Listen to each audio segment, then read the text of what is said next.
the blessed by God angel. No, not Saturn. He's a false god, quick acknowledging false gods on his day. All right, travailing is continuing. God showed me his interesting pattern that, that really supposed to make sense of everything. And just wait, and very soon, very, very soon, we will see the outcome of giving birth to what God has established pretty much before the foundations of the earth. And it will bring great fulfillment for his people, that love him, because eyes have not seen, ears have not heard, neither did it enter in the hearts of men the things that God has prepared for them that love him concerning his divine purpose or divine will. All right, but the topic of the message is very important. This is a very important. I think I do a lot of messages pertaining this, but I feel led that I need to do a message pertaining to this subject, because this is a very valuable subject for every individual in this world to understand about the reality of the borderlines of love. The borderlines of love. Now, here's a problem. First of all, to address the number one problem, that love is being, first of all, hijacked. This world system has hijacked the word love and made it lust. They're saying love, but the acts of lust that are, mistreating people, abusing people, using people to get what they want after them and leaving them hanging. Love. But the thing is, but love, that's not love. Yeah, that's not love. But love, but Jesus showed us love. But love has boundaries. You know what I'm saying? It always will have boundaries. And shout outs to my boy Joel that talked about an ideal boundary, of concerning, a protocol of those. Like, he showed me, he was talking about the Jesus had the multitude follow him, and he had 12 disciples following him. And when it came to the time of him to fulfill his purpose, he only had 3 following him. You know what I'm saying? He had showed a boundary of multitudes, 12, 3. You know what I'm saying? And in that 3, only 1 followed him all through the purpose of his cross that he called his brother, John. And the idea of that God showed me and reminded me about that was a protocol that God was testing, because love, true love, comes with a test. Was testing those to see if whosoever will love him. You know what I'm saying?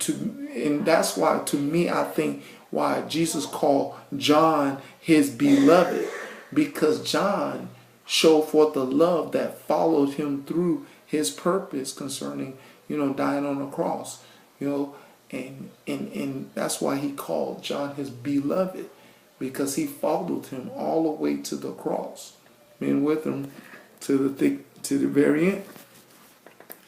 And the thing is, but here's the thing about the ideal of that. It's an ideal that developed a boundary. You know what I'm saying? It developed a boundary of concerning who God will have his relationships according to. As I did on other message, that God taught me about the boundaries of the temple of the Lord. That the temple of the Lord carry boundaries. The Gentiles can dwell on the outskirts of the temple. The Jews can go, the outer courts. The Jews are in the inner court. And what's in the other temple is only the priests. The priests can dwell in the temple, but only the high priest can go into the holies of holies. Is this protocol that God has established or boundaries that He established. But here's the thing I want you to know about love is boundaries. You know what I'm saying? That we need to understand. But here's the beautiful thing about God's boundary that Jesus has shown concerning that when Jesus Christ rose from the dead, and he said, Peter, you'll deny me 3 times, Peter. And Peter denied him 3 times. But when Jesus saw Mary, after he got, resurrected, he said, go get the disciples and Peter. See, the thing is, in this boundary, what Jesus established, the ideal of a boundary concerning, yes, Peter, I know you're going to do me wrong. And I know there's something in you that can do me wrong. But eventually, you will, that I understand. I understand where you at. And I understand the kind of person you are. And I placed you certain places. I put you pretty much in your place when how I sought your heart and sought your attentions, that those don't understand that idea when they establish relationships with people. You have to understand who they are, and you know the kind of person they are. You know the behavior pattern that they have. You have to place a person in a proper perspective concerning, your boundaries. And certain people you have to distance. You know what I'm saying? You have to distance certain people because these people are not for the interest of what you're after. Hopefully you're after the interest of being made in the image and the likeness of God is your primary goal, but you are trying to become who you are in Christ Jesus. But the thing is, certain people you have to distance to put them in a place. Now watch this. It's not that you hate them. It's that you don't want them people to hinder or harm who you are trying to become. You know what I'm saying? That people don't understand that is an act of love. That when you know this person and this person's behavior is contrary to the Word of God and contrary to you as a person that is doing things that will only pollute you instead of purify you, or hurt you instead of help you but hurt you. You know what I'm saying? And you know these behaviors. But the thing is, God taught me about, said, Mac, you have to distance yourself from people. Not hate. See, we think you did me wrong. Hate you. I hate you. You hate me. I hate you, and I don't want you. I don't want you in my life again. That's the protocol of certain people that does to do to certain people that do wrong. But in the protocol of God is not hate you, is distance yourself. Even God talks about, that He draws away from us because of the sin nature inside us. He will, distance Himself. But He will always be there, but He will be further away from you as much as you go further away from Him. I mean, He may help you in time of trouble, time of need, but He's helping you from a distance. You know what I'm saying? That people don't realize that. But people sometimes see that, like, God's right beside me, even though I'm doing all this sin and whatever. No, He's helping you from a distance. And the thing is, people need to understand that concerning God's love. God's love will extend as much as it can concerning the grace it's given to every individual. God gives certain people a measure of grace. You know what I'm saying? And how much a measure of grace, people don't know how much measure of grace you have. But the thing is, He gives a measure of grace, and He can help you to an extent, but certain extents He can't. And He, dislike the proud, But the thing is, love has borderlines, that we need to understand those borderlines and work those borderlines right, because we don't want, first of all, because here's the thing what God told me about the fruitology. You know what I'm saying? If you are an apple tree, you're going to produce apples. Now, just because an orange threw an orange at you, you don't become an orange tree. More likely, just because somebody showed hatred towards you, you don't become a hateful person. Yeah.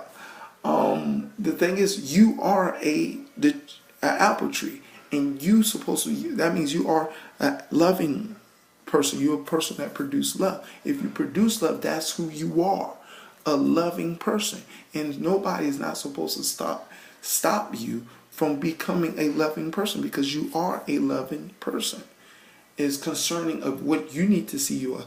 But you're a loving person that understand boundaries and understand that certain people, that do bad things, that you have to put them in their place. You have to, when they come and call you, say, hey, let's go do this. Say, sorry, I can't do this. See, you have to, God told me you have to explain the boundary. Explain the boundary to this person. Said certain things that you do, I can't have around me, because you're poisoning me instead of not purifying me. You know what I'm saying? I gotta protect these boundaries. I love you. I care about you. I hope that you become a better person. But you being beside me is only toxicating this me. You're harming me concerning the way you treat me. But understand, I can't spend time with you like this because of this. And that's being honest too. You know what I'm saying? You're being honest towards that person and real towards that person. Of course, the person is going to get mad and frustrated about it, or try to manipulate and use other stuff that you like and stuff like that to want to be with you. But you gotta, love is protecting that boundary. You have to protect that boundary, and it says, no, I can't do this, because I care about this boundary. I care about my borders, and I care about you too, because if I keep feeding into what you want to do and you keep harming me in these borders, you know what I'm saying, it's going to hurt me and make me not fulfill my purpose that I'm supposed to fulfill. See? And that's the more important, mature thing you can ever do in the idea of love. And to still love that person, and still to speak to that person, and to, if that person, encourage that person that they can become a better person. You know what I'm saying? That's what's important too.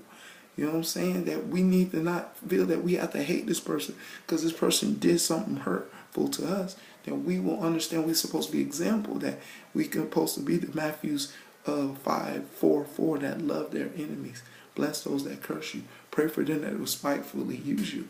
To be that, we will have to understand these boundaries. And a boundary is all about just explaining to the person about their behavior, that I cannot allow you to get here. Just like the idea what God is talking about. You know what I'm saying, concerning the temple. The high priest can only go through here. No priest can do it. Or even with the Ark of the Covenant. David was trying to get the Ark of the Covenant to Jerusalem, and Uzzah, saw the Ark coming off rolling off the wagon, and Uzzah tried to stop the Ark from coming out the wagon and touched it, and he wasn't a priest, and he was struck dead right there. You know what I'm saying? And David's like, whoa, why would you kill an innocent man? No, it's God is protecting his boundaries. What is sacred, what is holy unto him. He's making David understand, you need to respect my boundary and my rules concerning to what is holy if you want a true, legitimate relationship with me. You know what I'm saying? Yes, it's ugly. Yes, it's sad that Uzzah died and he was a good person, but you shall follow the orders and let the high priest roll the Ark of the Covenant. You know what I'm saying? It's the understanding that you got to understand about boundaries. That's important to say. And it is healthy not only for you, but healthy of the individual, to help that person learn that they must respect that idea of boundaries, that they can become a better person, and God will deal with that person accordingly to where they are. All right, that's the message. I hope you understand the boundaries of love, that it can make sense to you, that you will establish your boundaries, that you help you become a better person and stop you from being a bitter person. that a lot of people are being. That's the message. God be the glory. Him forever and ever in Jesus' name. Amen.